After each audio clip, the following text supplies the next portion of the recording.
अरे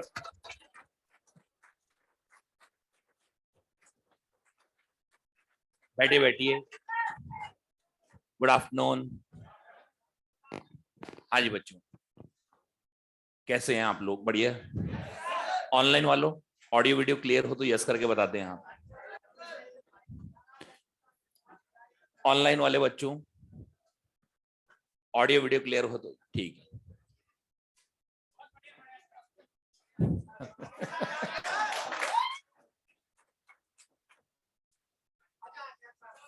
बस यही है कि आपके जो 6 क्वेश्चन आए मॉडर्न फिजिक्स में, वो सारे के सारे नंबर आप ही क्यों एग्जाम के में, और वो भी कॉन्फिडेंटली एकदम। ठीक है ना? एकदम कॉन्फिडेंस के साथ आप ही के हो जाए सारे नंबर। ठीक है जी? ये बात हम तो यही चाहेंगे कि जो भी मेहनत की है और जो मेहनत आप करेंगे मिलकर जो है आपको बड़े सक्सेस दिला दे एग्जाम के अंदर। ठीक है जी? ये बात, यही अपनी रिक्वायरमेंट है, यही अपनी हसरत है, यही इच्छा है। ठीक है जी? कि आप लोग बढ़िया कॉलेजेस में पहुंच जाएं। ठीक है जी? चलो आगे बढ़ते हैं। लास्ट टाइम पे कहां तक हो गया? इसके अंदर फ्यूजन तक हो गया था।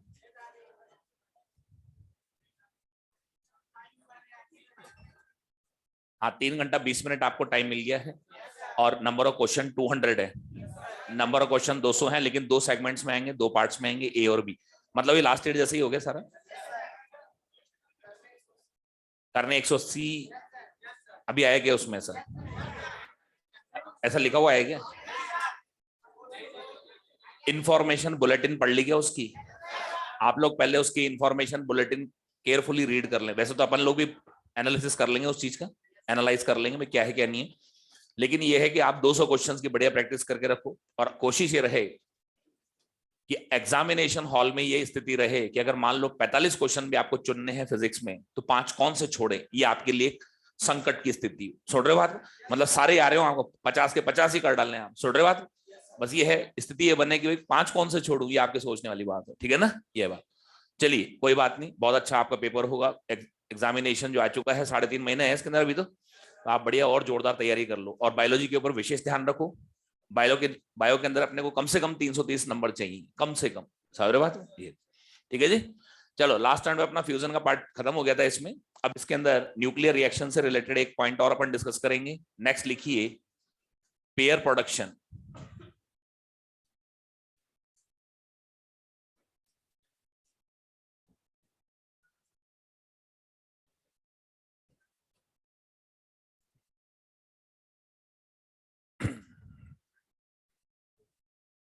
पेयर प्रोडक्शन,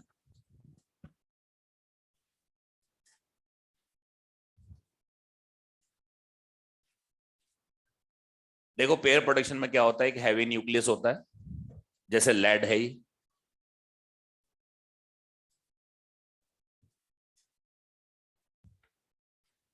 इसके ऊपर गामा रेडिएशन इंसिडेंट किया गया, गामा फोटोन डाला गया इसके ऊपर।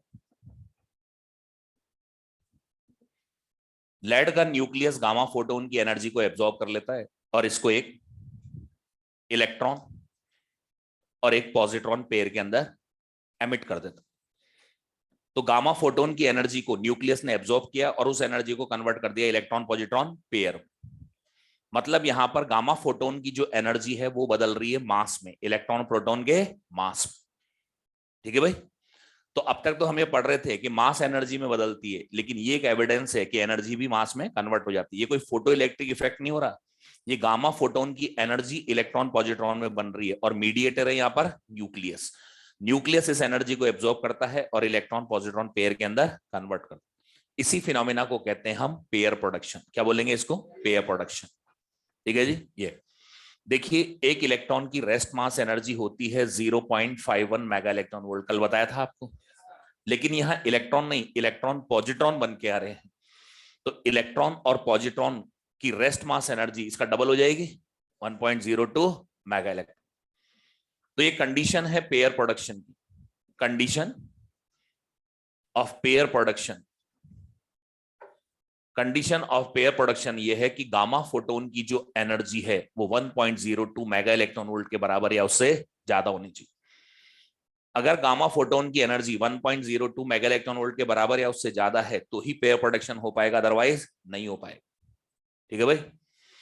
अब इसमें कई बार यूं सोचते हैं अपन कि अगर मान लो थोड़ी कम रह जाए एनर्जी, 1.02 से कम हो जाए, कोई बात नहीं, पेयर नहीं बनेगा तो क्या हुआ, एक तो बन जाएगा, इलेक्ट्रॉन या पॉजिट्रॉन में से एक तो बन जाएगा, लेकिन यहां पर कुछ भी नहीं बनेगा। वो इसलिए एक बनने का सवाल ही नहीं होता, क्योंकि यहां पर चार्ज कंजर्वेशन का वायलेशन हो जाए। भाई यहां पर इनिशियली चार्ज कितना है, जीरो, तो फाइनल भी कितना हो रहा है, जीरो। अगर मान लो मैंने एक इलेक्ट्रॉन या एक पॉजिट्रॉन बना दिया तो चार्ज कंजर्वेशन का वायलेशन हो गया। तो चार्ज कंजर्व रहता है, इसी वजह से आएंगे तो दोनों ही आएंगे, वरना कोई नहीं आएगा। प्रोडक्शन होगा तो दोनों का होगा, वरना किसी का नहीं होगा। ये इसकी खासियत है पेयर प्रोडक्शन की, बनेंगे तो दोनों बनेंगे, वरना कोई नहीं बनेंगे। दूसरी बात, इसके अंदर क्या होता है कि अगर मान low energy 1.02 mega electron volt से ज्यादा है, अगर एनर्जी 1.02 मेगा इलेक्ट्रॉन वोल्ट से ज्यादा है तो पेयर प्रोडक्शन बन जाएगा, और जो रिमेनिंग एनर्जी है वो काइनेटिक एनर्जी की फॉर्म में इलेक्ट्रॉन पॉजिट्रॉन पेयर को मिल जाएगी, दोनों में बंटवारा हो जाएगा इस एनर्जी का। ठीक है, देखिए जैसे फॉर एग्जांपल मान लीजिए मैं कहता हूं, एक एग्जांपल है, मान लो मैं कहता हूं kinetic energy of electron and positron pair is, electron positron pair की काइनेटिक एनर्जी है 0.78 mega electron volt. Electron positron pair की एनर्जी है, काइनेटिक एनर्जी है 0.78 मेगा इलेक्ट्रॉन वोल्ट। तो फिर गामा फोटोन कितनी एनर्जी लाया था, इसमें क्वेश्चन आते हैं। तो गामा फोटोन की एनर्जी कितनी थी, तो मुझे बताइए पेयर प्रोडक्शन के लिए कितनी एनर्जी चाहिए। ये तो ये तो लाएगा होगा 1.02। अब काइनेटिक एनर्जी ये भी वही तो लाया है 0.78। तो इसका मतलब है कि गामा फोटोन की एनर्जी कितनी है, 1.80 मेगा इलेक्ट्रॉन वोल्ट। आप अगर क्वेश्चन सॉल्व किए होंगे तो फर्स्ट एक्सरसाइज में था ये क्वेश्चन। ठीक है भाई। तो कई बार क्या होता है, इलेक्ट्रॉन पॉजिट्रॉन पेयर की काइनेटिक एनर्जी दे देता है, फिर कहते हैं गामा फोटोन कितनी लाया था, तो इसका मतलब है 1.02 बनने में भी तो लगी होगी ना, 1.02 प्लस काइनेटिक एनर्जी, ये बन गई गामा फोटोन की एनर्जी। इस फिनोमिना को कहते हैं हम यहाँ पर पेयर प्रोडक्शन। क्या बोलेंगे इसको, पेयर प्रोडक्शन। ये भी न्यूक्लियस का ही फिनोमिना है। ये पांचवा और आखिरी फिनोमिना है, रेडियो एक्टिविटी, फिजन, फ्यूजन, के इलेक्ट्रॉन कैप्चर और पेयर प्रोडक्शन। ये पांच फिनोमिना कंप्लीट हो गए न्यूक्लियस। सीधा लिख दो एज इट इज, जैसा लिखा हुआ है बोर्ड पे।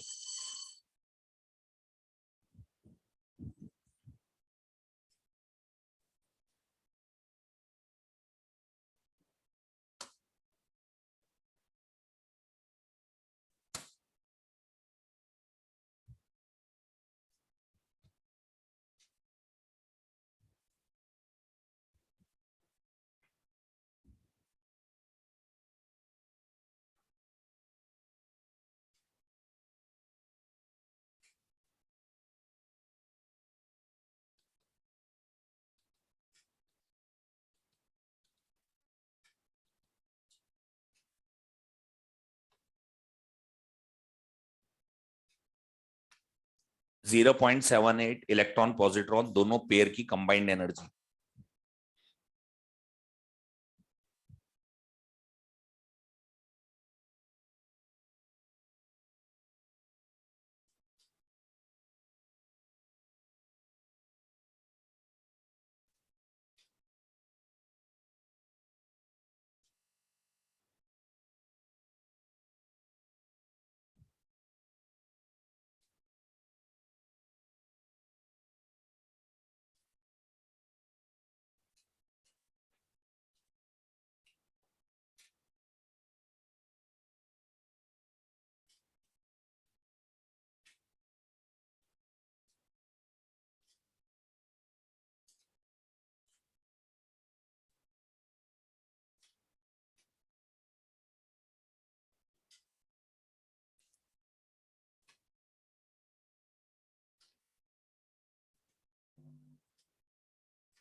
हो गया।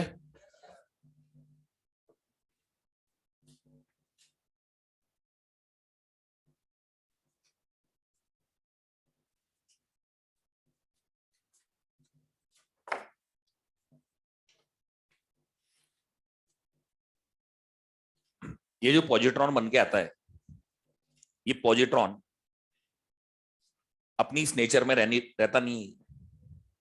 ये फौरन एक इलेक्ट्रॉन से मिलता है और इन दोनों का कंबाइंड मास एनर्जी में कन्वर्ट हो जाता है। दोनों का कंबाइंड मास एनर्जी में कन्वर्ट हो जाता है। मान लीजिए रेस्ट पर मिल रहे हैं।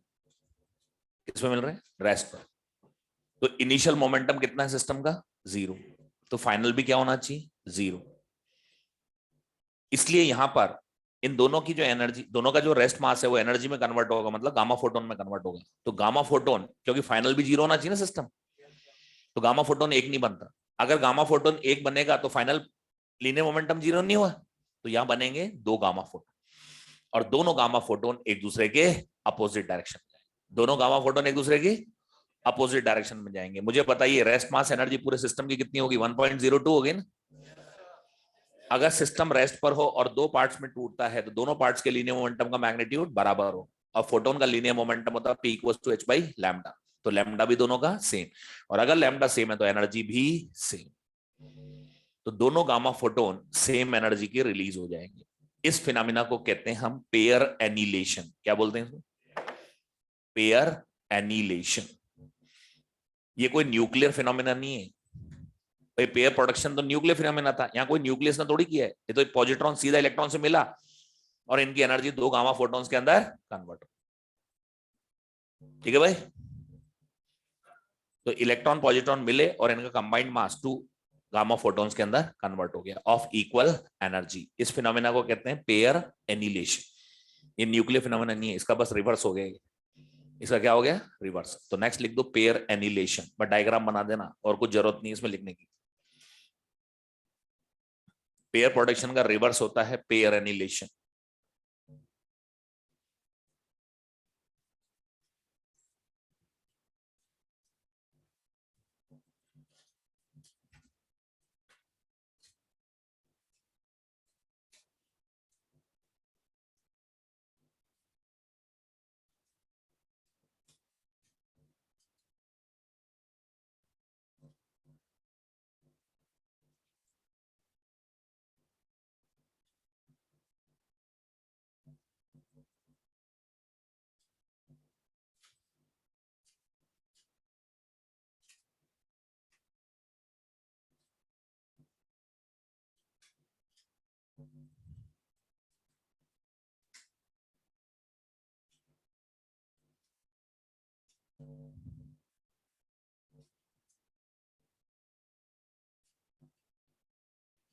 ठीक है जी। एक ये याद रखना, बीटा डीके के अंदर क्यू वैल्यू बता दी थी ना मैंने आपको। Atomic mass of x minus atomic mass of y into c square, और बीटा प्लस हो तो m x minus m y minus twice mass of electron. K electron capture जो होता है, के इलेक्ट्रॉन कैप्चर, इसके अंदर भी जो क्यू वैल्यू होती है वो बिल्कुल वही होती है जो बीटा माइनस की होती है। बीटा माइनस में यही था ना फॉर्मूला। तो के इलेक्ट्रॉन कैप्चर प्रोसीजर का क्यू वैल्यू भी यही होता है जो बीटा माइनस का होता है। बीटा माइनस का फार्मूला और के इलेक्ट्रॉन कैप्चर का क्यू वैल्यू का फार्मूला सेम होता है। क्यू वैल्यू इन के इलेक्ट्रॉन कैप्चर।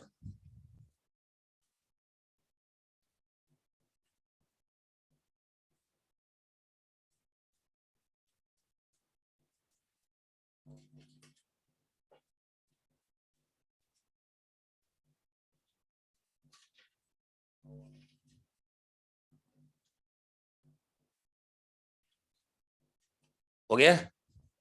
अब एक क्वेश्चन के साथ अपन इसको वाइंड अप करेंगे, खत्म हो रही है न्यूक्लियर फिजिक्स। लिखिए, एक क्वेश्चन लिखिए।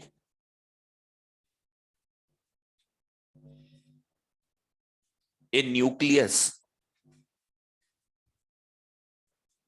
a nucleus of mass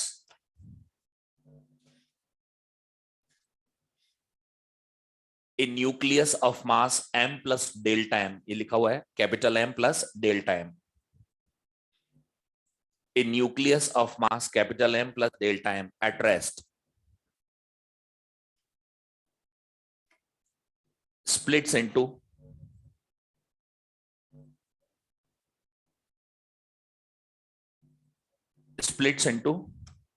two nuclei splits into two nuclei, each of mass capital M by 2.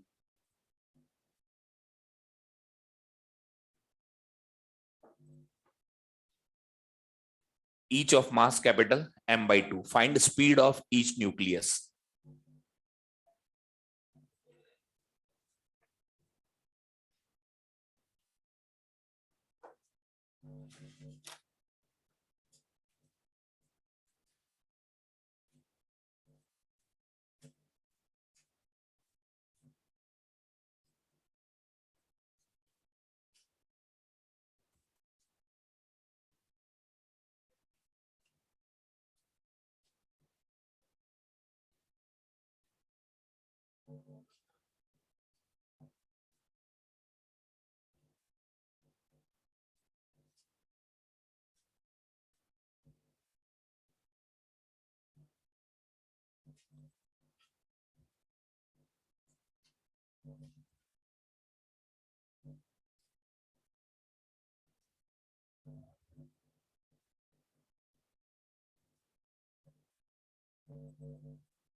हो गया? देखो ये न्यूक्लियस रेस्ट पर है, ये दो पार्ट्स में टूट गया, ये देखिए। अब अपने को मालूम है कोई बॉडी रेस्ट पर हो और टू पार्ट्स में अगर स्प्लिट होती है तो क्या दोनों पार्ट्स के लीनियर मोमेंटम का मैग्नीट्यूड बराबर होता है और डायरेक्शन अपोजिट होता है। अब यहां पर तो मास भी बराबर है। अगर सीएलएम की बात अगर अपन करें तो दोनों पार्ट्स का जो मोमेंटम का मैग्नीट्यूड है वो बराबर है, लेकिन यहां तो मास भी बराबर है। तो मास बराबर होने का मतलब ये हुआ कि इनकी स्पीड भी बराबर होगी। बिल्कुल, स्पीड भी बराबर होगी। अगर ये v स्पीड से जा रहा है तो ये भी v से। अब आपसे जो मैं पूछूं उसका जवाब देते रहना। इनिशियल मास है m plus delta m, final कितना है m, कितने का लॉस, डेल्टा m मास का लॉस। ये मास कहां गया, उस एनर्जी को क्या कहते हैं, क्यू वैल्यू। प्रोडक्ट्स का मास रिएक्टेंट्स के मास से कम है तो डिफरेंस ऑफ मास क्या कहलाता है, डिफरेंस ऑफ मास कहलाता है मास डिफेक्ट। और इस मास डिफेक्ट की equivalent energy Q value of reaction. बताओ क्यू वैल्यू किस फॉर्मेट में रिलीज होती है, kinetic energy of products. Kinetic energy का बंटवारा कैसे होता है, लेकिन यहां तो मास भी बराबर है तो क्या होगा, बराबर बराबर। क्या चीज बराबर बराबर बटेगी, ये है। क्यू वैल्यू का आधा पार्ट एक न्यूक्लियस को मिल जाएगा, क्यू वैल्यू का आधा पार्ट एक न्यूक्लियस का मिल जाएगा। किस फॉर्मेट में मिलेगा, काइनेटिक एनर्जी। तो इसकी काइनेटिक एनर्जी कितनी आएगी, हाफ एम वी स्क्वायर। अब हाफ से हाफ कट गया तो v की वैल्यू आपके पास आ गई √2 डेल्टा m c² बटे कैपिटल।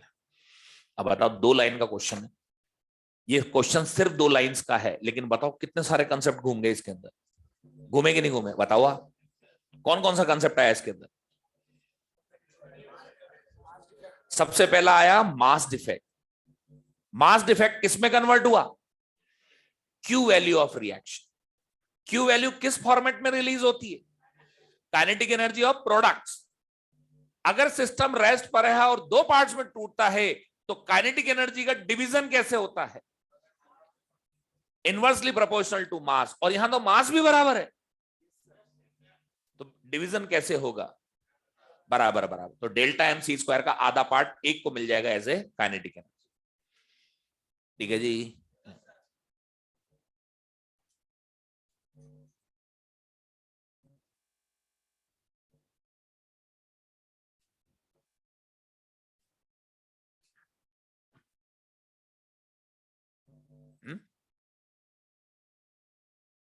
क्या हो गया है,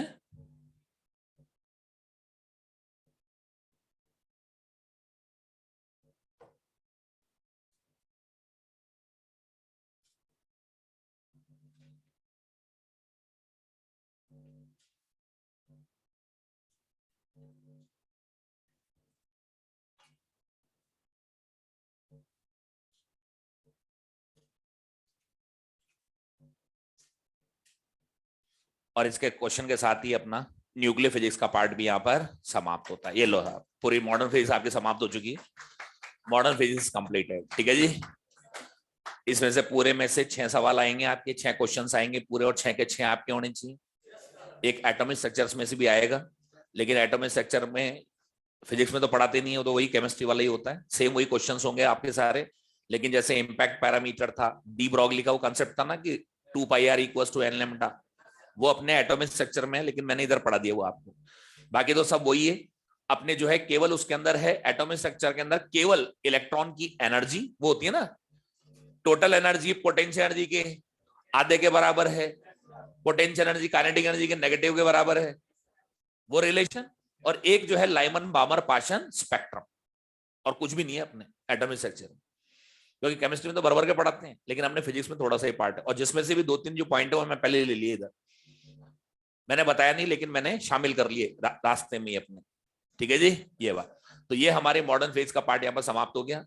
अब इसके अंदर जैसे एक है एक्सरे, क्या जी, एक्सरेज, इसमें एक्सरेज है, लेकिन एक्सरेज जो है आपके जो सिलेबस आता है नीट का, उसके अंदर तो कहीं मेंशन ही नहीं होता, वो होता ही नहीं, और कभी आया भी नहीं इस पे क्वेश्चन। एक बार जो है जरूर उसमें 2016 के आसपास आ गया था, लेकिन इतना है कि आपको नॉलेज होनी चाहिए एक्सरे होती क्या है। तो मैं आपको बता देता हूं क्या चीज होती है एक्सरे, ठीक है ना, आपके कोर्स में है नहीं है। एक्सरेज होती क्या है, छोटी सी चीज है, मैं आपको बता देता हूं। देखिए 1896 के अंदर सबसे पहले एक्सरे डिस्कवर करी थी सर विल्हेम कोनार्ड रॉन्जन। 1896 के अंदर सबसे पहले डिस्कवर हुई थी एक्सरेज, और ये डिस्कवरी की थी सर विल्हेम कोनार्ड रॉन्जन, एक जर्मन साइंटिस्ट थे, जर्मनी के थे। इन्होंने क्या करा, एक हार्ड मेटल ली, ये हार्ड मेटल है, हार्ड मेटल उसको कहते हैं जिसका मेल्टिंग पॉइंट हाई होता है, इसका एटॉमिक वेट भी हाई होता है।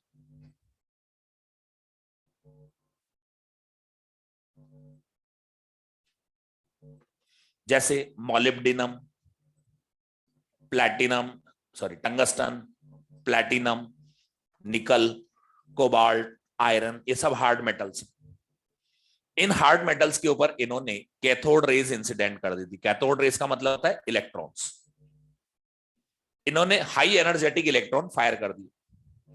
जब इन्होंने हाई एनर्जेटिक इलेक्ट्रॉन्स के ऊपर प्रोजेक्ट किए, फायर किए, तो इनको महसूस हुआ कि यहां पर कोई इनविजिबल रेडिएशन प्रोड्यूस हुआ। अब ये रेडिएशन इनविजिबल था, आंखों से दिखाई नहीं दे रखा था। तो वेस्टर्न कंट्रीज में कोई चीज दिखाई नहीं देती, एकदम गायब रहती है, उसको कह देते हैं एक्स, इसलिए इनको नाम दिया गया था एक्सरेज। क्या नाम दिया था इनको, एक्सरेज। एक्सरेज की एनर्जी बहुत ज्यादा थी, ये सब्सटेंस को डीपली पेनिट्रेट कर सकती थी, और रास्ते में आने वाले ऑब्जेक्ट्स की शैडो बना सकती थी। इसीलिए इसी प्रॉपर्टीज की वजह से इसका हमारी मेडिकल साइंस में बहुत ज्यादा यूज है। मेडिकल साइंस के अंदर without any surgery we were able to see internal parts of the body. बिना किसी सर्जरी के हम देख सकते थे। मान लीजिए किसी के फ्रैक्चर हो गया, तो किस जगह फ्रैक्चर है, किस लेवल का फ्रैक्चर है, हेयर लाइन फ्रैक्चर है या बड़ा फ्रैक्चर है, तो ये एक्सरे से पता चल जाता है, और अकॉर्डिंगली उसका ट्रीटमेंट होता है। किसी की बॉडी में मान लो ट्यूमर हो गए, तो ट्यूमर का भी इसी से पता लगता है। इसके अलावा स्टमक के अंदर इंटेस्टाइन में अल्सर्स हो जाते हैं, अल्सर है या कोई छोटा मोटा ट्यूमर है, तो उसको चेक करने के लिए एक्सरेज ही यूज में ली जाती है। अब यहां पर कुछ भी चीज हो, मतलब इंटरनल पार्ट्स को देखना हो तो एक्सरे यूज में आती है। इसके अलावा फॉरेन बॉडीज आ जाती है बॉडी के अंदर, शरीर के अंदर फॉरेन पार्टिकल्स भी आ जाते हैं ना। जैसे मान लो गोली चला दी, बुलेट मार दी, तो पहले डॉक्टर उसमें बुलेट की पोजीशन देखता है किस जगह, तो उसके लिए एक्सरे फोटोग्राफ होते हैं कि किस जगह बुलेट की पोजीशन, कैसे उसके नजदीक जाया जाए, कैसे निकाला जाए। इसके अलावा कई बच्चे सिक्के विक्के निकल लेते हैं ना, तो सिक्के को चेक करते हैं कि किस जगह पर है भी या नहीं है इसकी बॉडी में, समझ रहे बात। तो उस सब के अंदर एक्सरेज काम आती है। और अभी आपको मालूम होगा जब ये डेल्टा वायरस फैला था कोरोना का, तो सीटी स्कैन होते थे। अब सीटी स्कैन होता क्या है, एक्सरे फोटोग्राफी तो है भाई। एक तो होती है एक्सरे फोटोग्राफ, एक सिंगल फोटोग्राफ, और सीटी स्कैन के अंदर बहुत सारे एक्सरे फोटोग्राफ बनते हैं। कंप्यूटर असिस्टेड टोमोग्राफी तो है, और क्या है वो, तो उसके अंदर भी एक्सरे चलती है। उसमें होता ही है कि बहुत सारी एक्सरे चलती हैं, जबकि एक्सरे फोटोग्राफ में सिंगल एक्सरे होता है। ठीक है जी। तो कहने का मतलब ये है कि इसका यूज बहुत है, मेडिकल साइंस में भी है। तो मेडिकल साइंस में इसका यूज होने की वजह से हॉस्पिटल्स के अंदर एक पूरा का पूरा डिपार्टमेंट बन गया है, डिपार्टमेंट ऑफ रेडियोलॉजी। देखो हॉस्पिटल्स के अंदर दो डिपार्टमेंट ऐसे होते हैं जिनका सबसे वास्ता पड़ता है, एक तो रेडियोलॉजी, एक पैथोलॉजी। ये जांच पड़ताल होती है ना खून वून की। तो यहाँ पर कुल मिला के बात यह है कि ये दो डिपार्टमेंट्स है कि सबसे वास्ता पड़ता है। और आपको भी मालूम होना चाहिए कि पीजी के अंदर आज भी डिमांडिंग ब्रांच यही होती है, रेडियोलॉजी। कुछ भी दिक्कत हो, चाहे जनरल फिजिशियन हो, चाहे ऑर्थोपेडिक्स हो, या कोई सा भी हो, सबसे पहले डायग्नोसिस बोलता है कि पहले ये एक्सरे करा के लो। उसके बाद वो चेक करते हैं क्या करना है, इसका ट्रीटमेंट क्या करना है, अकॉर्डिंगली डोज वगैरह डिसाइड होती है। इसके अलावा सिक्योरिटीज वगैरह में आपने देखा हो एयरपोर्ट्स पे, आजकल तो रेलवे स्टेशन पे भी लगे रहते हैं, लगेज एग्जामिनर होते हैं, सूटकेस डाल देते हैं, तो उनका एक्सरे फोटोग्राफ होता है। एक्सरे ऑपरेटर देखता रहता है उसमें कि भाई कोई चीज लेके तो नहीं जा रही है, कोई हथियार या वेपन्स वगैरह, समझ रहे हो बात को। इसके अलावा एक्सरेज वेल्डिंग में काम आती है। जैसे ये वेल्डिंग होती है ना इंडस्ट्रीज में, भाई अपने घरों में वेल्डिंग करा लेते हैं, उसकी बात नहीं कर रहा। इंडस्ट्रीज में जो वेल्डिंग होती है, तो उसमें वेल्डिंग जो है अप्रूव होती है, तो उसके लिए एक्सरे डालते हैं उसके ऊपर, उसमें देखते हैं कहीं कोई डिफेक्ट नहीं है, कोई फ्लॉ नहीं है। इसके अलावा टायर इंडस्ट्रीज होती हैं, तो टायर के अंदर कोई डिफेक्ट तो नहीं है, तो एक्सरे फोटोग्राफ होते हैं, उसके बाद इसको अप्रूव करते हैं। ठीक है। इसके अलावा आपकी पूरी केमिस्ट्री की एक ब्रांच बनी हुई है इस पर, सॉलिड स्टेट केमिस्ट्री। ये मॉलिक्यूल्स, क्रिस्टल्स, इनके स्ट्रक्चर को स्टडी करने में भी एक्सरेज ही काम आती है, क्योंकि एक्सरेज की वेवलेंथ का जो ऑर्डर होता है वो इंटर एटॉमिक सेपरेशन का होता है। तो ब्रैग्स इक्वेशन लगा के हम उसकी स्टडी कर लेते हैं। ठीक है जी। ये तो एक्सरे का एक वाइड यूज है, बहुत बड़ा यूज है, समझ गए बात को। ये है बात हमारी भाई। अब एक्सरे का बहुत बड़ा यूज है, तो इसको कमर्शियल स्केल पर प्रोड्यूस करने के लिए एक एपरेटस बनाया गया, उसको कहते हैं कुलीज ट्यूब। क्या बोलते हैं उसको? Coolidge tube. कुलीज ट्यूब जो होता है वो एक इवैक्यूएटेड बल्ब होता है। क्या होता है वो? Evacuated bulb. मिटा दूंगे इसको, तो लिखते चलो। हालांकि मैं फिर कह रहा हूं आपसे कि आपके कोर्स में नहीं है, कोई बात नहीं, लिख लो। वो तो क्या है आपके मॉड्यूल में, इसलिए आप परेशान होते रहे, मैं लिखा हुआ है, मैं बता देता हूँ क्या है। ठीक है ना।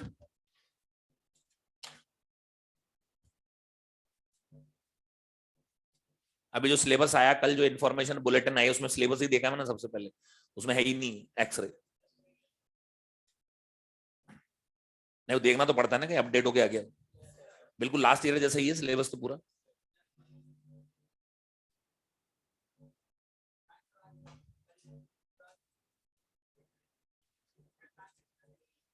देखो कोई भी नई चीज होती है ना, उसको हमेशा पॉजिटिव वे में लेना चाहिए, उसको कभी भी शक की नजर से नहीं देखना चाहिए, समझिए ना।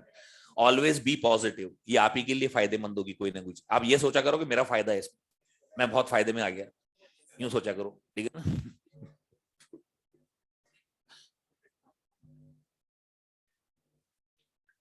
हाँ, एक्स्ट्रा जो टाइम दिया,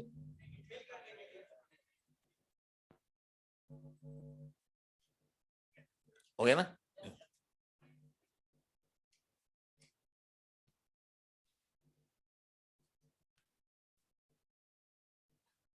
इसमें क्या होता है, इवैक्यूएटेड बल्ब होता है, इसमें दो ट्यूब्स लगी रहती हैं।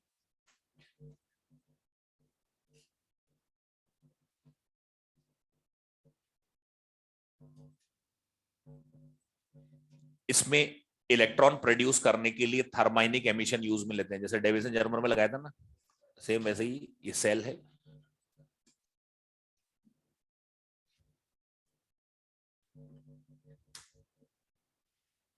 करंट फ्लो कराई, due to resistance heat evolve हुई और इलेक्ट्रॉन बाहर आ गए, इसको बोलते हैं फिलामेंट। इसके लिए सामने टारगेट लगाते हैं, ये हार्ड मेटल है।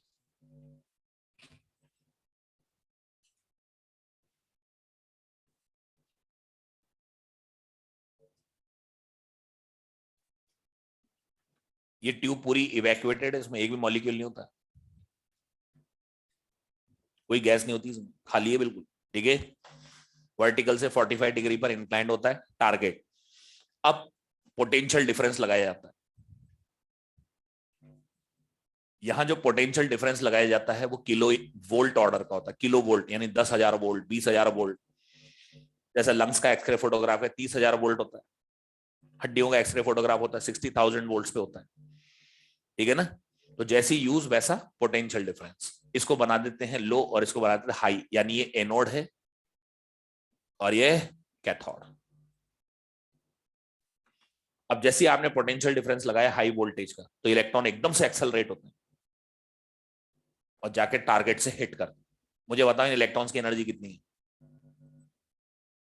EV equals to half mv square. वही work done by electric field is equal to gain in kinetic energy. ये इलेक्ट्रॉन जाके टकराते हैं टारगेट से और एक्सरेज का प्रोडक्शन हो जाता है। ये एक्सरेज आ गई, ये एक्सरेज बन के आ जाते हैं। इस टारगेट को वर्टिकल से 45 डिग्री पर इसलिए रखते हैं ताकि एक पर्टिकुलर डायरेक्शन में जाए। पीछे जो ट्यूब होती है इसमें कंटिन्यू वाटर फ्लो कराते रहते हैं, क्योंकि इसमें बहुत हीट बनती है, बहुत जबरदस्त अमाउंट की हीट बनती है, क्योंकि किलो वोल्ट पर ऑपरेटेड है, तो इतनी हीट बन जाती है कि मेटल ही पिघल जाती है। तो उसको पिघलने से बचाने के लिए पीछे पानी बहाते रहते हैं इसमें। ठीक है, ये एक्सरे बन गई। इसको कहते हैं हम कुलीज ट्यूब। क्या बोलते हैं इसको? Coolidge tube. आज भी, मतलब आज तक इसमें कोई मॉडिफिकेशन नहीं है। आज भी जो एक्सरे की जो ट्यूब होती है ना, एक्सरे ट्यूब, वो अभी भी यही है। सेम ये का सिस्टम है, आज भी यही है। फिलामेंट के लिए अलग सिस्टम होता है उसमें करंट का, ठीक है, ऑपरेटिंग वोल्टेज होता है, टारगेट होता है, सब कुछ वही है, एज इट इज है। इसमें कोई चेंज नहीं है। आज तक भी 100 साल से ऊपर हो गए इसकी डिस्कवरी को, लेकिन इसके इंस्ट्रूमेंट में आज तक कोई इंप्रूवमेंट नहीं है, वैसा का वैसा। ठीक है भाई, ये एक्सरे का प्रोडक्शन हो गया यहाँ पे। ठीक है, एक्सरेज इलेक्ट्रोमैग्नेटिक वेव है, इसकी सारी प्रॉपर्टीज वैसी होती हैं जैसे विजिबल लाइट की। ये भी इंटरफेरेंस करेगी, डिफ्रैक्शन करेगी, लेकिन इसमें एनर्जी ज्यादा होने से ये हार्मफुल इफेक्ट दिखाती है। क्या दिखाती है? Harmful effects. लिविंग ऑर्गेनिजम्स पर हार्मफुल इफेक्ट्स हैं, कार्सिजेनिक इफेक्ट्स हैं। कौन से इफेक्ट्स हैं? कार्सिजेनिक इफेक्ट्स। ठीक है भाई, बेटा दो इनसे। अब मुझे एक बात बताओ देख के, मेटल है, इलेक्ट्रॉन टकरा रहा है, मेटल है, इलेक्ट्रॉन कोलाइड हो रहा है और फोटोन आ रहा है। एक्सरे है क्या? फोटोन ही तो है। तो मुझे बताओ ये फोटो इलेक्ट्रिक इफेक्ट का रिवर्स नहीं है? फोटो इलेक्ट्रिक इफेक्ट में इलेक्ट्रॉन मेटल से कोलाइड होता है, फोटो इलेक्ट्रिक इफेक्ट में फोटोन मेटल से कोलाइड होता है, इलेक्ट्रॉन निकलता है। यहां इलेक्ट्रॉन कोलाइड हो रहा है, फोटोन निकलता है। ये फोटो इलेक्ट्रिक इफेक्ट का reverse process, photo electric effect का रिवर्स है। ठीक है भाई,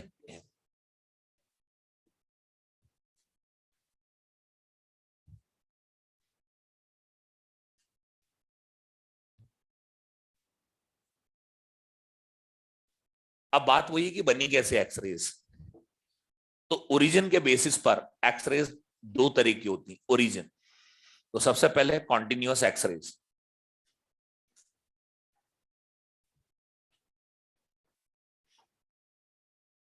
इलेक्ट्रॉन जो होता है वो एक सब एटॉमिक पार्टिकल है। इलेक्ट्रॉन क्या है?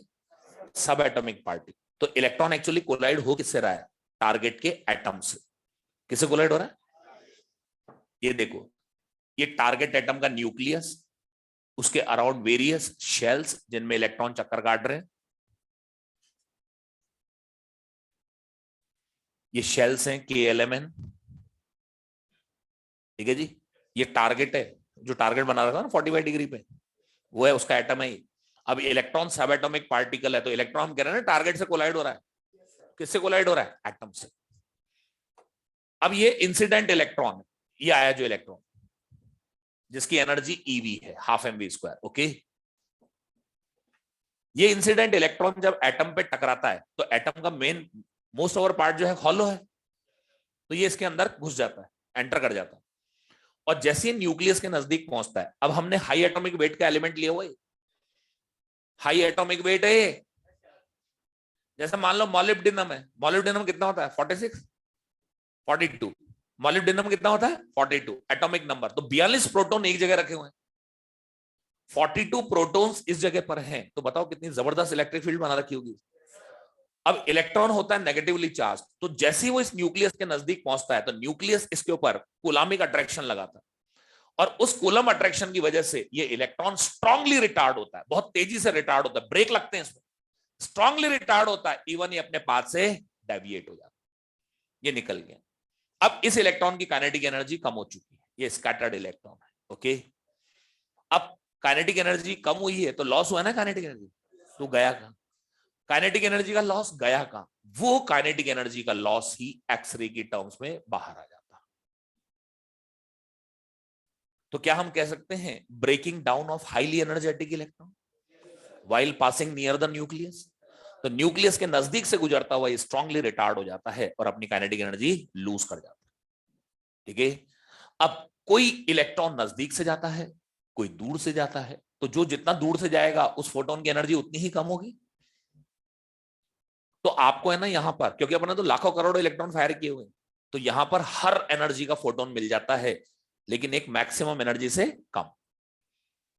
एक मैक्सिमम एनर्जी के फोटोन से ज्यादा एनर्जी का फोटोन नहीं होता, उससे कम एनर्जी वाले सारे मिल जाते हैं। इसलिए आपके पास जो स्पेक्ट्रम आएगा वो कैसा आएगा, कॉन्टिन्यूअस। इसीलिए इसका नाम है कॉन्टिन्यूअस एक्सरेज। क्या नाम है इनका, कंटिन्यूअस एक्सरेज। कोई इलेक्ट्रॉन नजदीक से जाता है, कोई दूर से जाता है, इसलिए यहां पर एनर्जी लॉस डिफरेंट होता है।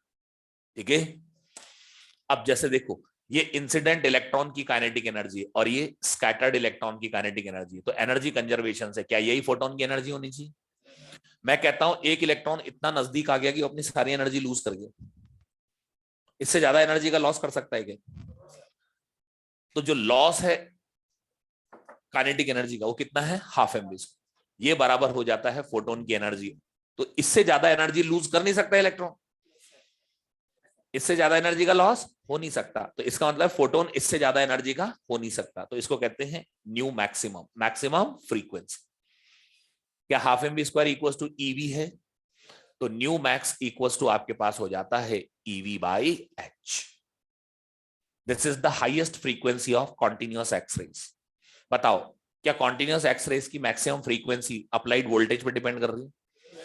अगर वोल्टेज को बढ़ा दोगे कुलिस ट्यूब में, अगर वोल्टेज को बढ़ा दोगे फ्रीक्वेंसी बढ़ जाएगी, वोल्टेज बढ़ाएंगे तो फ्रीक्वेंसी बढ़ जाएगी। ओके, अब हम जानते हैं फ्रीक्वेंसी होती है सी बाई लैम्डा, तो अगर न्यू मैक्सिमम है तो लैम्डा मिनिमम, ईवी बटे एच। तो लैम्डा मिनिमम इक्वल टू हो जाता है एस सी बटे ईवी।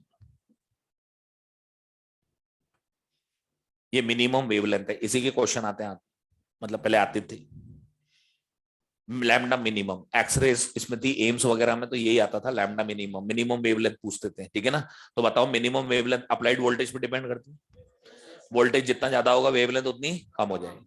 ठीक है, इसको सॉल्व करते हैं तो रिजल्ट आता है 12,400 डिवाइडेड बाय वी।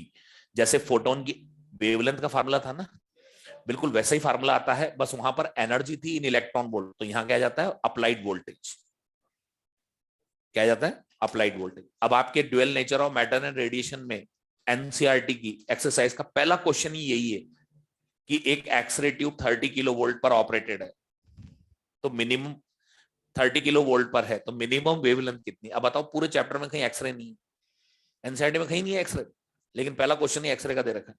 समझ रहे हो बात में, तो वो इस फार्मूले से सॉल्व होएगा, 12,400 बटे 30,000, 30,000 हो जाएगा ना अभी।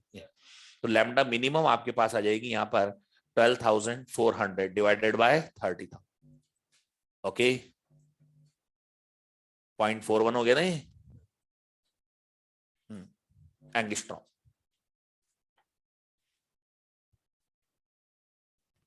इसको कहते हैं कॉन्टिन्यूअस एक्सरेज। मुझे बताइए क्या कॉन्टिन्यूअस एक्सरेज की वेवलेंथ और फ्रीक्वेंसी अप्लाइड पोटेंशियल डिफरेंस पे डिपेंड कर रही है।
2016 नीट में क्वेश्चन आया था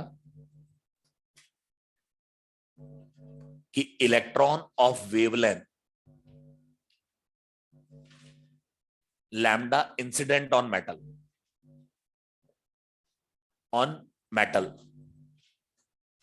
फिर पूछा था what is cut off wavelength of x rays. Cut off wavelength का मतलब लैम्डा मिनिमम।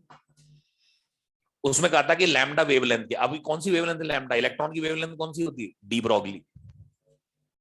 2016 नीट में क्वेश्चन आया था इलेक्ट्रॉन ऑफ वेवलेंथ लैम्डा, तो कौन सी वेवलेंथ लैम्डा, डी ब्रॉगली। ये जाकर टारगेट से टकरा गया। तो पूछा कि जो कट ऑफ वेवलेंथ है वो कितनी होगी, किसकी, एक्सरेज की। अब उसमें यही था बस कि जिसको ये कंसेप्ट पता है वही कर सकता है इसको, है या नहीं है। अब देखिए इधर ये फिलामेंट और ये टारगेट। अब जो इलेक्ट्रॉन जाके टकरा रहे हैं उनकी वेवलेंथ कितनी है, लैम्डा। अब जो एक्सरे बन के आ रही है उसकी मिनिमम वेवलेंथ कितनी है, लैम्डा मिनिमम। अब आपको बस वो फार्मूला ढूंढना है डी ब्रॉगली वेवलेंथ का जिसके अंदर कोई ना कोई एक पैरामीटर एक्सरे की मिनिमम वेवलेंथ के किसी ना किसी पैरामीटर से मैच करते। बताओ कौन पैरामीटर मैच करो, अप्लाइड वोल्टेज। वेरिएबल देखो, कांस्टेंट्स नहीं, वेरिएबल क्या है वो, अप्लाइड पोटेंशियल। तो आपको इस इलेक्ट्रॉन के लिए वो फार्मूला लगाना है डी ब्रॉगली वेवलेंथ का जिसमें वोल्टेज आता हो, तो h/√2m ईवी हो गया ना ये। तो v बराबर क्या होगा, h²/2m ई लैम्डा स्क्वायर, होगा कि नहीं होगा। अब लैम्डा मिनिमम आपको चाहिए तो hc/ev, तो v की जगह रख दोगे ना hc/ev, h²/2m ई लैम्डा स्क्वायर। ओके, सॉल्व कर लो, ई से ई कट गया, ऐसे एक पावर कट गई, ये ऊपर पहुंच गया, तो 2m लैम्डा स्क्वायर बटे सी भी आएगा क्या ऊपर, 2mc लैम्डा स्क्वायर बटे h, ये आंसर है। ये आपके है ना एटॉमिक स्ट्रक्चर वाला जो है ना अपने मॉड्यूल में, उसमें दे रखा है, देखना सेकंड एक्सरसाइज, उसमें ये क्वेश्चन।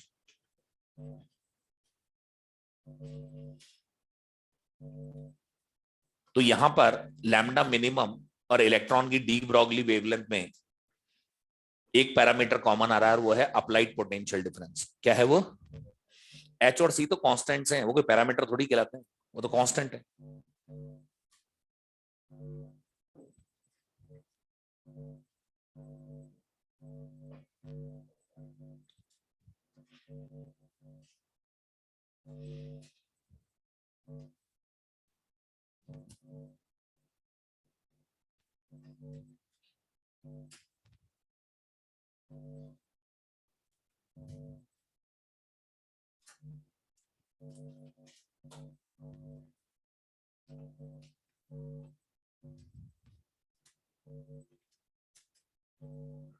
हाँ जी, तो कॉन्टिन्यूस एक्सरेज की जो मोटी मोटी बात है, कॉन्टिन्यूस एक्सरेज की जो मोटी मोटी बात है वो सिर्फ इतनी सी है कि इलेक्ट्रॉन आएगा न्यूक्लियस के अराउंड, रिटार्ड हो जाएगा, रिटार्डेशन में अपनी एनर्जी का लॉस करे, और वो एनर्जी किस में कन्वर्ट होगी, एक्सरेज। और एक बात ये ध्यान रखें कि कॉन्टिन्यूस एक्सरेज की फ्रीक्वेंसी और वेवलेंथ किस पे डिपेंड करती है, अप्लाइड पोटेंशियल डिफरेंस। ठीक है। अब ओरिजिन के बेसिस पर दूसरा वो है कैरेक्टरिस्टिक एक्सरेज।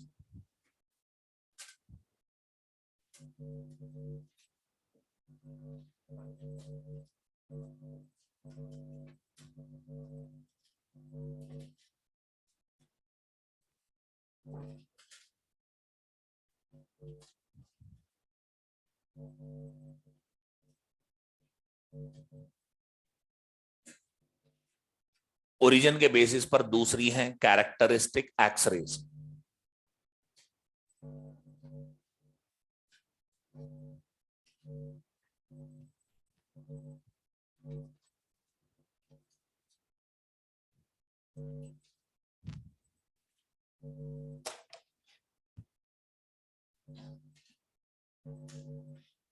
देखो ये वेरियस शेल्स हैं, हाँ भाई, इनमें इलेक्ट्रॉन है। तो एक तो किस्सा बता दिया आपको, दूसरा किस्सा ये होता है कि ऑर्बिटल इलेक्ट्रॉन रास्ते में जाते हैं। किसी भी शेल का इलेक्ट्रॉन रास्ते में आ सकता है, KLMN आया इलेक्ट्रॉन, ये ऑर्बिटल इलेक्ट्रॉन रास्ते में आ गया, ये इसको नॉकआउट कर देता है, इससे टकराता है और इसको इसके ऑर्बिट से बाहर कर देता है, नॉकआउट, बाहर निकाल दिया। जैसे ये बाहर निकलेगा तो ये मत सोचना कि आने वाला वहां बैठ जाएगा, वो नहीं बैठेगा, समझ रहे हो, वो भी तो एनर्जी लूज करेगा ना, वो नहीं बैठेगा। तो ये दोनों इलेक्ट्रॉन बाहर हो गए, तो यहां एक वैकेंसी क्रिएट हो गई, इस शेल के अंदर एक वैकेंसी क्रिएट हो गई। इस वैकेंसी को फिल करने के लिए इलेक्ट्रॉन आउटर शेल से ट्रांजिट करते, आउटर शेल से कूदेंगे, जंप करेंगे, जो भी इलेक्ट्रॉन सूटेबल पोजीशन में होगा वो जंप कर जाए, सूटेबल पोजीशन में होगा वो जंप कर जाएगा। ये जंप कर गया, इसमें आउटर शेल से इनर शेल में जंप कर गया। अब हायर एनर्जी स्टेट से लोअर एनर्जी स्टेट पे आ रहा है, तो इसके बाद एक्स्ट्रा एनर्जी है ना, उसको छोड़ देता है ये एक्सरे फोटोन की फॉर्म में। किसकी फॉर्म में? एक्सरे फोटोन की। तो मुझे बताइए यहां पर ध्यान से देखना, क्या इस फोटोन की एनर्जी पार्टिसिपेटिंग शेल्स की एनर्जी पर डिपेंड कर रही है? किस एनर्जी लेवल से इलेक्ट्रॉन आ रहा है, वैकेंसी किस शेल में और कहां से उसको भरने के लिए इलेक्ट्रॉन आ रहा है, इन दोनों के डिफरेंस पे डिपेंड करेगी। तो कैरेक्टरिस्टिक एक्सरेज की जो फ्रीक्वेंसी और वेवलेंथ है वो डिपेंड करती है participating shells and also on the nature of target element, यानी Z पर। किस पर डिपेंड करती है? Z पर। अब मैं मान लो वोल्टेज बढ़ा दूं कुलीज ट्यूब पे, तो आने वाला इलेक्ट्रॉन एनर्जेटिक हो जाएगा, वो तो पहले भी इसको निकाल रहा था, अब भी निकाल देगा इजीली। मान लो मैं कहता हूं वैकेंसी इसी शेल में क्रिएट हुई, K में हुई, और उसको फिल करने के लिए N से ही आया, तो बताओ दोनों कंडीशन में जो फोटोन है उसकी एनर्जी क्या रहेगी? सेम। अगर मैं वोल्टेज बढ़ा भी लूं तो कैरेक्टरिस्टिक एक्सरे की फ्रीक्वेंसी भी क्या फर्क पड़ रहा है? कुछ नहीं पड़ रहा। समझ आ गई? मैं केवल किस पे पड़ता है? कॉन्टिन्यूअस। तो याद रखें, एक वो एक्सरेज है जो वोल्टेज पे डिपेंड करती है, एक वो एक्सरेज जिनको वोल्टेज से कोई लेना देना नहीं है। अब यहां तो वैकेंसी किसी भी शेल में हो सकती। अब मैं एनर्जी लेवल्स बना रहा हूं इस एटम के लिए, KLMN number 1 2 3 4 and so on. मान लो वैकेंसी K शेल में क्रिएट हुई, कहां पर क्रिएट हुई? K shell. Vacancy K shell में क्रिएट हुई, अब उसको भरने के लिए आउटर किसी भी शेल से आ सकता है। मैं कहता हूं बिल्कुल नजदीकी शेल से आ रहा है। 10.2 तो हाइड्रोजन के लिए, हम बात कर रहे हैं मल्टी इलेक्ट्रॉन स्पीशी के लिए, हाइड्रोजन से इसको कनेक्ट मत करना। समझिए बात? 10.2 नहीं बोलेंगे आप, यहां अपने को पता ही नहीं क्या है ये तो डिपेंड करता है Z क्या है, Z पे भी डिपेंडेंसी होती है। तो यहां पर जैसे L शेल से K शेल में आ गया, 2 से 1 में आ गया, तो यहां फोटोन रिलीज होगा, तो इसको कहेंगे हम K अल्फा। K अल्फा का मतलब, K का मतलब किस शेल में वैकेंसी बनी, अल्फा का मतलब बगल वाला। अब जैसे इसी में वैकेंसी यहां से आया, तो आप कहोगे K बीटा, यानी वैकेंसी K शेल में है और उसको फिल करने के लिए आगे से आ रहा है। K गामा, वैकेंसी क्रिएट हुई किधर? K शेल में, और फिल करने के लिए कहां से आ रहा है? तीसरी शेल से, मतलब इसके ऊपर से तीसरी शेल, मतलब चौथी शेल हो गई ना। अब वैकेंसी है मान लो L शेल में, उसको भरने के लिए बगल से आ रहा है, तो बताइए क्या बोलोगे? L अल्फा, ये L बीटा, ऐसे ये M alpha and so on. ठीक है भाई। अब अगर वैकेंसी K शेल में लोएस्ट एनर्जी स्टेट में, तो ये एक सीरीज बनेगी, स्पेक्ट्रल लाइंस की सीरीज बनेगी। इस सीरीज को क्या बोलेंगे? कौन सी सीरीज होती है? अगर K बिल्कुल लोएस्ट एनर्जी स्टेट के अंदर अगर मान लो आ रहे हैं इलेक्ट्रॉन, कूद कूद के वहीं पहुंच रहे ग्राउंड स्टेट में, लाइमन, लाइमन बोलते हो ना, यहां मत बोलना, because Lyman बामर Paschen stands for only Bohr species, single electron species. Lyman बामर Paschen केवल सिंगल इलेक्ट्रॉन स्पीशी के लिए ही है, हम बात कर रहे हैं मल्टी इलेक्ट्रॉन स्पीशी के लिए। अरे 42 प्रोटॉन है तो 42 इलेक्ट्रॉन होंगे, मॉलिब्डेनम अगर है तो, आयरन है तो 26 इलेक्ट्रॉन होंगे। समझ गए?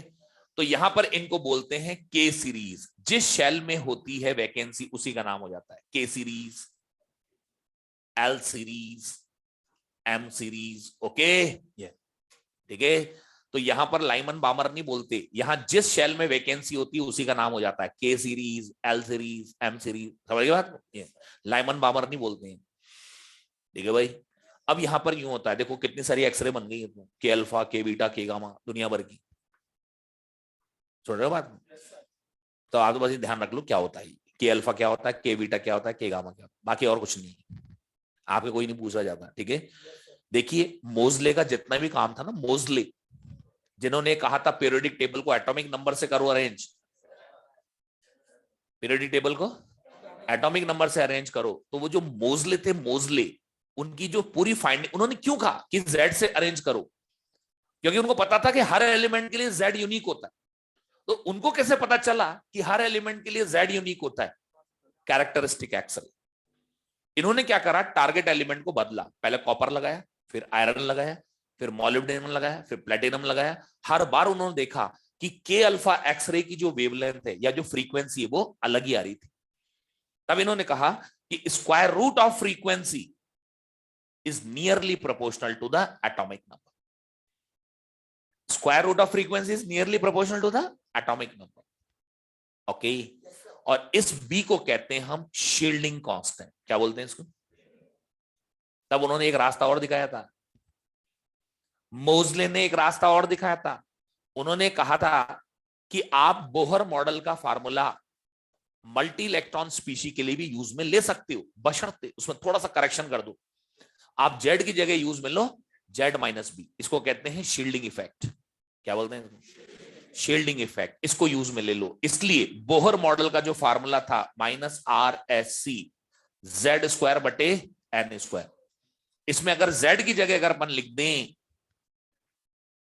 जेड माइनस बी का होल स्क्वायर, तो अब ये फार्मूला मल्टी इलेक्ट्रॉन स्पीशी के लिए भी एप्लीकेबल है। तो बोहर मॉडल का फार्मूला मल्टी इलेक्ट्रॉन स्पीशी के लिए भी एप्लीकेबल हो जाता है, ठीक है भाई? ठीक है भाई, होगी कैरेक्टरिस्टिक एक्सरे। तो बताइए कैरेक्टरिस्टिक एक्सरे में आने वाले इलेक्ट्रॉन ऑर्बिटल इलेक्ट्रॉन को टकरा के उनको बाहर कर देते हैं, जगह खाली हो जाती है, इसको भरने के लिए इलेक्ट्रॉन्स का ट्रांजिशन होता है और वो अपनी एक्स्ट्रा एनर्जी को एक्सरे की फॉर्म में रिलीज करते हैं। लेकिन है ना, याद रखना, ये केवल वही एक्सरे छोड़ेंगे जिनके एनर्जी लेवल का डिफरेंस एक्सरे ऑर्डर का हो। तुम ये मत सोचना कि हाइड्रोजन में आ जाएगी एक्सरे। हाइड्रोजन में जो हाईएस्ट एनर्जेटिक फोटोन होता है वो 13.6 का होता है, जो कि अल्ट्रावायलेट है, जबकि एक्सरे की एनर्जी तो 100 इलेक्ट्रॉन वोल्ट से चालू होती है। तो हाइड्रोजन जो है एक्सरे नहीं बनाते क्योंकि उनके एनर्जी लेवल एक्सरे ऑर्डर के होते ही नहीं। वही हो गया।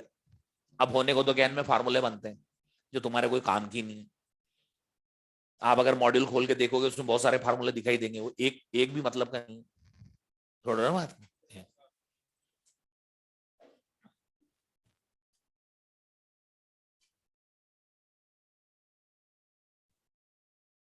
तो क्या आप के सीरीज के लिए अपन वो फार्मूला लगा सकते हैं क्या? जैसे मान लो के सीरीज है 1/λ equals to Z minus B का होल स्क्वायर 1 - 1/n स्क्वायर, है ना? जैसे इसमें कंपैरिजन होते हैं, के अल्फा को एल अल्फा से कंपेयर करो या के अल्फा को के बीटा से कंपेयर करो, तो के अल्फा अगर है तो एन की जगह क्या आ जाएगा 2, के बीटा है तो एन की जगह 3, तो वेवलेंथ का कंपैरिजन हो जाएगा ना। अरे बोलो भाई, और कोई नहीं करवा रहा तुमसे कंपैरिजन। पहले स्टेट पीएमटीज में बहुत था, ये स्टेट पीएमटी में खूब आते थे भर भर के एक्सरे में से। इसके अलावा एम्स में था एक्सरे, नीट में नहीं है, नीट में नहीं है एक्सरे। बस जितनी चाहिए आपको नॉलेज बता दी मैंने आपको, ठीक है ना? बल्कि ज्यादा ही बता दिए, छोटे बात ये।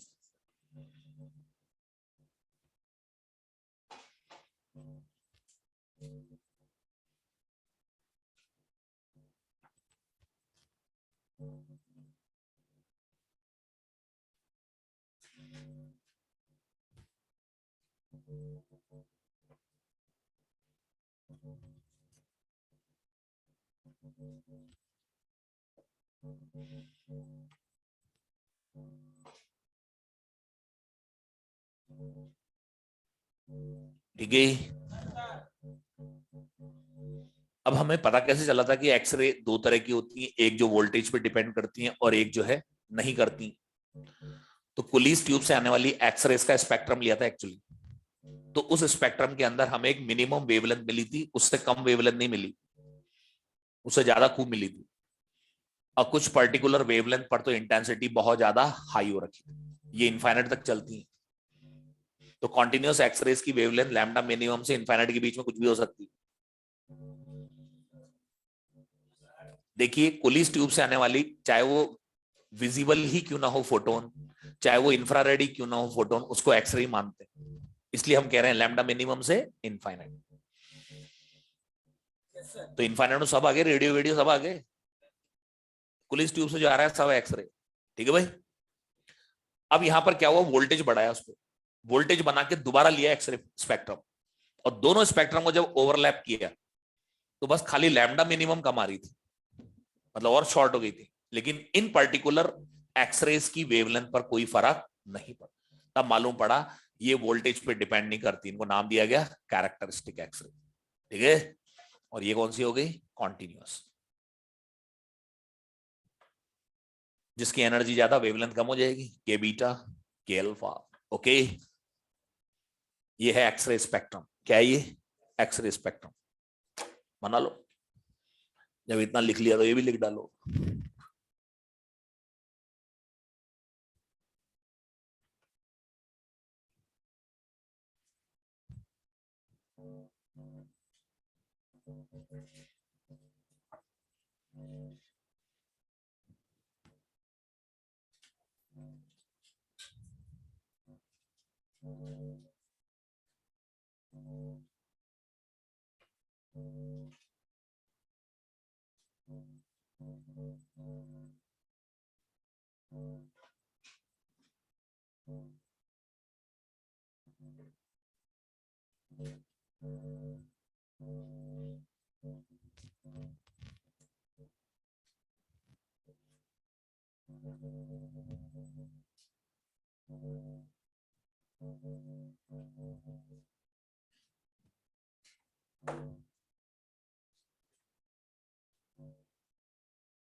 एक आता है इसमें कि भाई 100 इलेक्ट्रॉन टकराए तो 100 के 100 की एनर्जी एक्सरे में नहीं बदलती, तो बाकी की एनर्जी किस में जाती है, हीट में।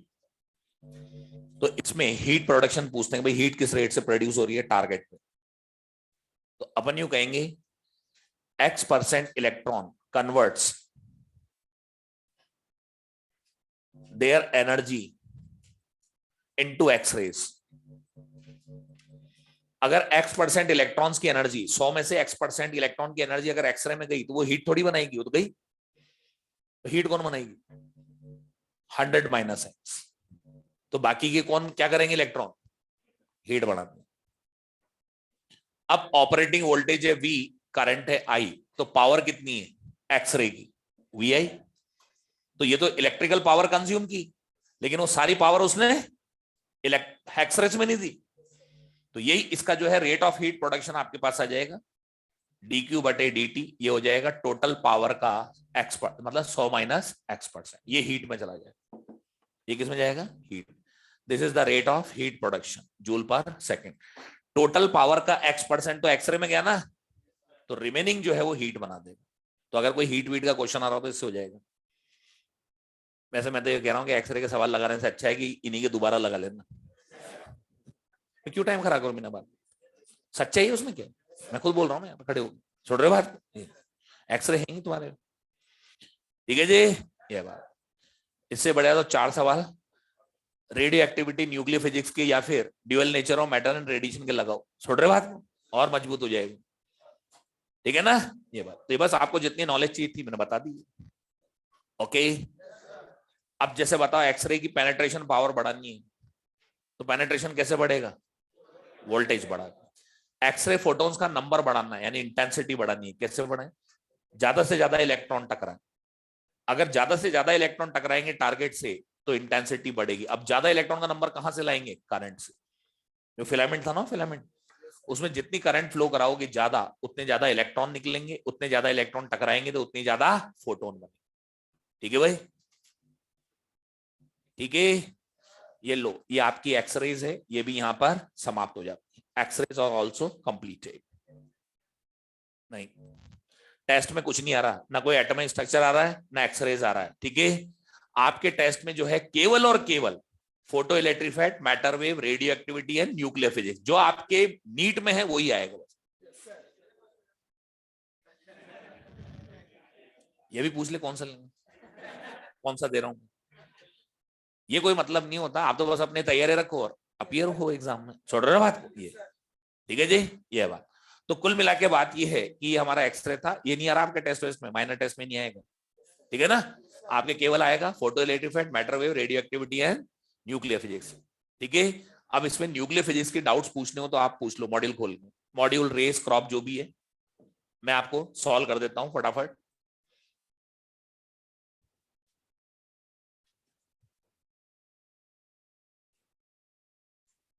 क्वेश्चन तो कर ही लिए होंगे ना तुमने।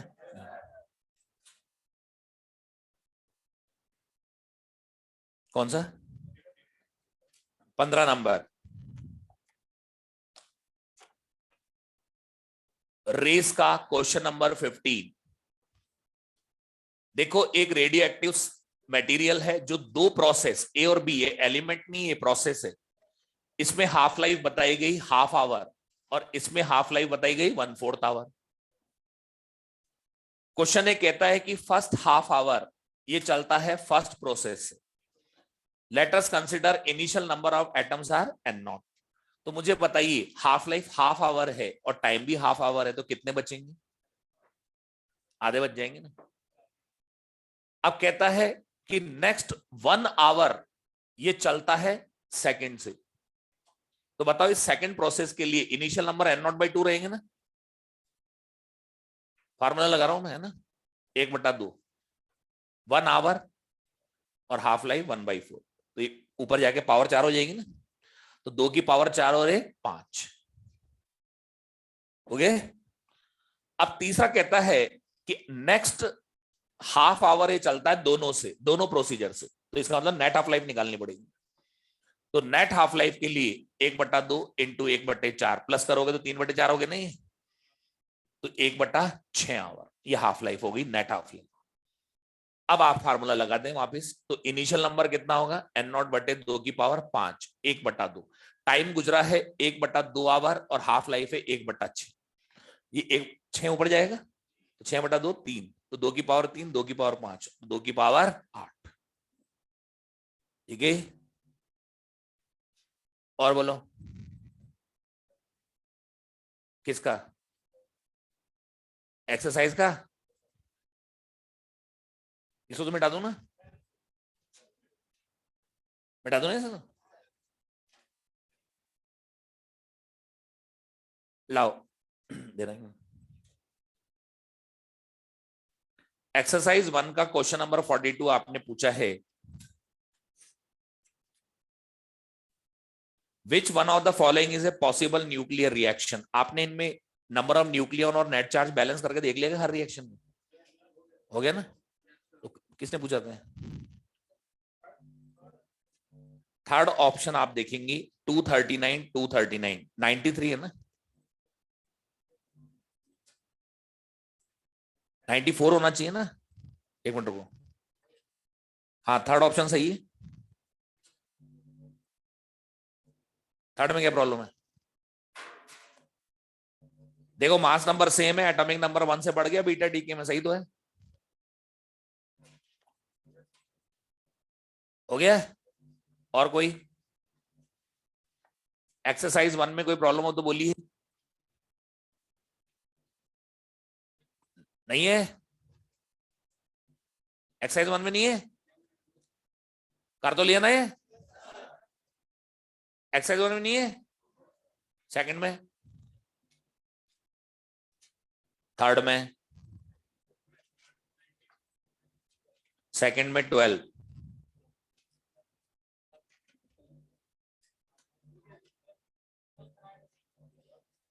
मास डीके, थर्ड में, थर्ड एक्सरसाइज में बोलो 19,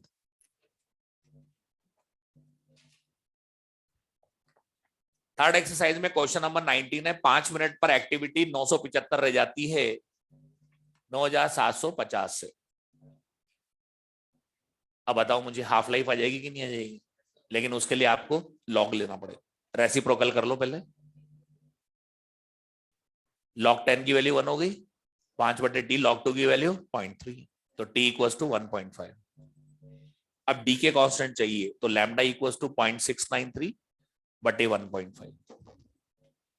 ये पॉइंट हट के यहां जाएगा, 15/4 = 60 है ना, और कितने बचेंगे 93, ये लो 0.46, ठीक है। और 17 कंटेनर रखा है, नेट मास 10 ग्राम है। द नेट मास पूछा उसने। नेट मास मतलब जब भी मैंने कहा नेट मास अगर आपसे पूछे तो जिसमें कन्वर्ट हो रहा है उसका भी ले लो, यानी वही रह जाता है लगभग 8 थर्ड का। टोटल एनर्जी बताओ, हमने क्या बताया था फार्मूला आपको? टोटल एनर्जी मैंने kinetic energy plus potential energy बोला था, ये बता पहले है। Kinetic energy plus potential energy बोला था, ये तो बेटा मैकेनिकल एनर्जी होती है। टोटल एनर्जी होती है जितनी भी पॉसिबल एनर्जीज है उन सबका सब।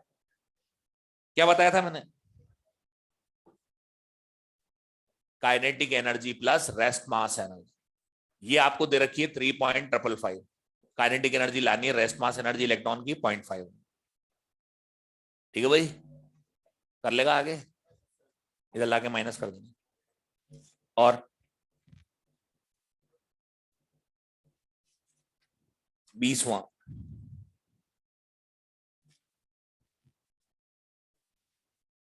क्लास में करा दिया, जिस दिन डिस्कशन हुआ था फिर किसी ने पूछा था मेरे से, फिर पूछना, मुझे लग रहा है तू नहीं पूछा था उस टाइम भी, पूरा डाउट है मेरे को। जब एक्टिविटीज का रेशियो पूछते हैं ना तो ये देख लिया करो कि इनिशियली तुम्हें क्या दे रखा है।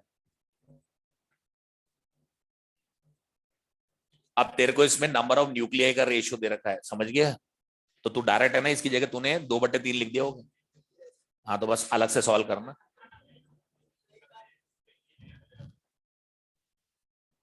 ठीक है भाई।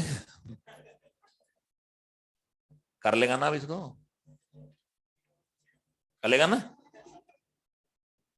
एक बार और पूछेगा। अब तो बाहर आके पूछेगा। और थर्ड एक्सरसाइज में और है क्या कोई? क्वेश्चन नंबर 6 का साइन।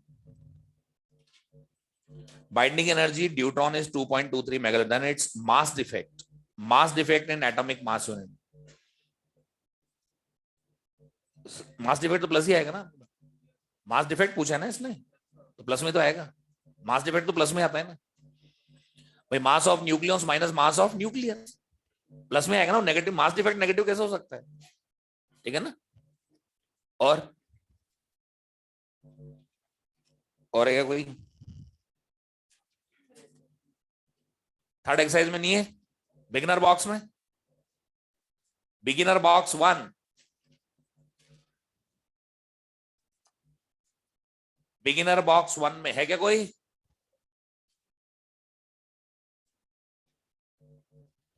नहीं है? अब रेस में बोलो आप, ये लो रेस में बोलो।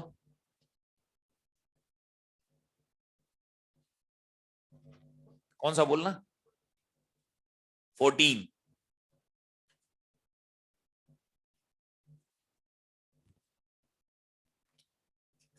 देखो ये रेस का है, क्वेश्चन नंबर 14। मुझे एक बात बताओ, आपको याद है अपन ने जो नंबर ऑफ न्यूक्लियाई के लिए बनाया था लॉग का फार्मूला, ये याद है आपको?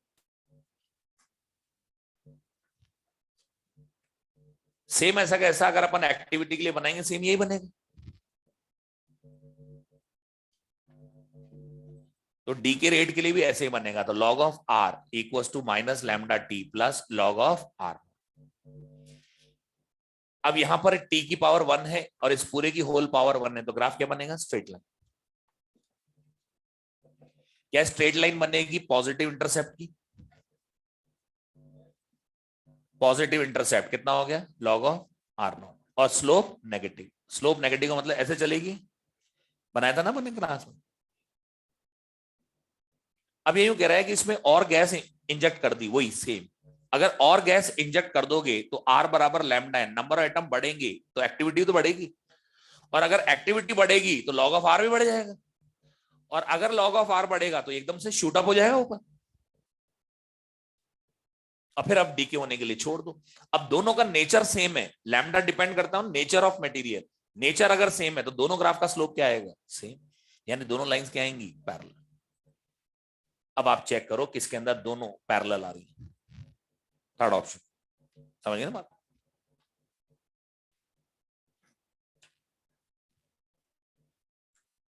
Illustration 11,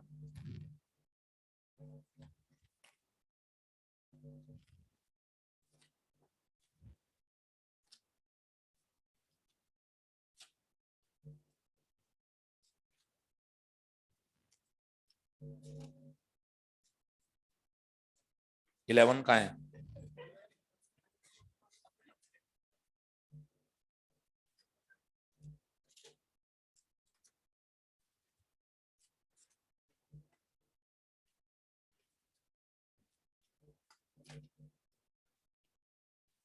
illustration 11। देखो टोटल एनर्जी होती है kinetic energy plus rest mass energy, यही होती है ना, और इस ई को अपन इफेक्टिव मास भी तो बोलते हैं ना, कि किस अमाउंट से बढ़ गया, इसको इधर लिया m minus m naught, c square को इधर भेज दे तो k बटे सी स्क्वायर हो गया नहीं।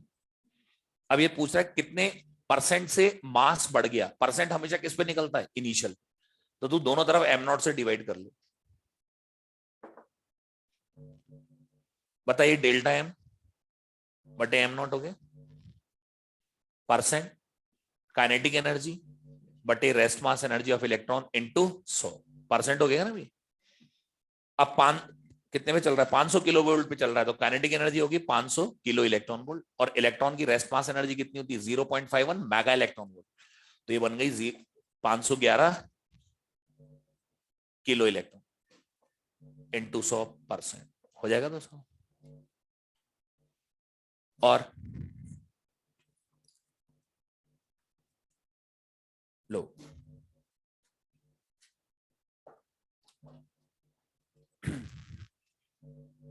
11 1 ग्राम हाइड्रोजन 0.993 ग्राम हीलियम में कन्वर्ट हो रही है, तो किलोग्राम में बदलना, पहले डिफरेंस निकाल ले, इनटू सी स्क्वायर, जूल में तो है ना आंसर, 1 ग्राम में से किसका देना है, which of the following statement are incorrect, the rest mass of a stable nucleus is less than the sum of rest masses of its separate nucleons, सही है, the rest mass of a stable nucleus is greater than the sum of rest mass, ये गलत,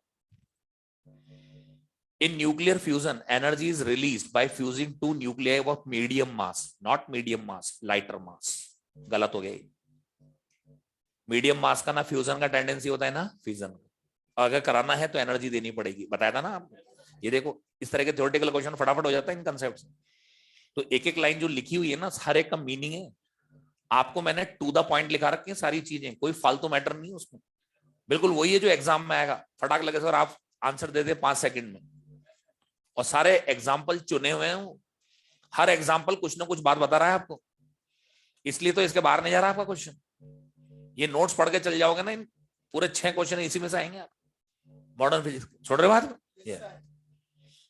ठीक है, और बोलो, और है क्या कोई, हो गए,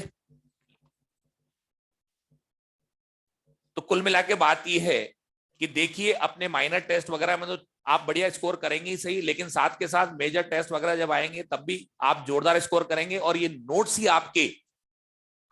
ही आपके हेल्पफुल होंगे, मददगार ये नोट्स ही होंगे, और इन नोट से आपका कॉन्फिडेंस रहेगा, नीट से 2 दिन पहले भी अगर आपने इनको पढ़ के चले गए तो इससे एक क्वेश्चन गलत नहीं होगा आपका मॉडर्न का, ये दावा है मेरा, सुन रहे बात को, तो अब इनको ऐसे ही कॉन्फिडेंटली और बढ़िया तरीके से इनको एग्जाम के अंदर अटेम्प्ट करिए और बढ़िया स्कोर करिए, खाली मॉडर्न ही नहीं पूरी फिजिक्स के क्वेश्चन करिए, सुन रहे बात को, ठीक है, आपका हमारा साथ बस यहीं तक का था, मेरे को अब दूसरे फेज के अंदर जाना है, ठीक है भाई, तो आज की अपनी क्लास लास्ट क्लास है, इसके बाद जो है अगर आपको डाउट पूछने हो तो बिल्कुल सेकंड फ्लोर पर मैं अवेलेबल हूँ, भी उसमें होगा वाई फेज में, तो आप मुझसे पूछ सकते हैं, ठीक है ना, wish you all the best, बढ़िया करें, अच्छा करें, इनफैक्ट डू योर बेस्ट, आप अपना करें, ठीक है जी, अपना अच्छा करें, जोरदार। जो सफर की शुरुआत करते हैं मंजिलों को भी वही पार करते हैं, एक बार सफर शुरू करने का हौसला रखिए, मेडिकल कॉलेज के दरवाजे भी आपका इंतजार करते हैं। Wish you all the best, God bless you all, ठीक है भाई, ठीक है बच्चों, बढ़िया कर रहे हैं।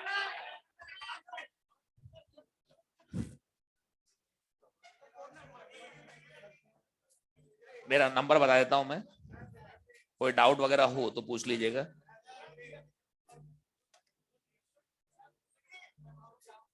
चलो ठीक है भाई, ओके ऑनलाइन वाले बच्चों, बाय बाय।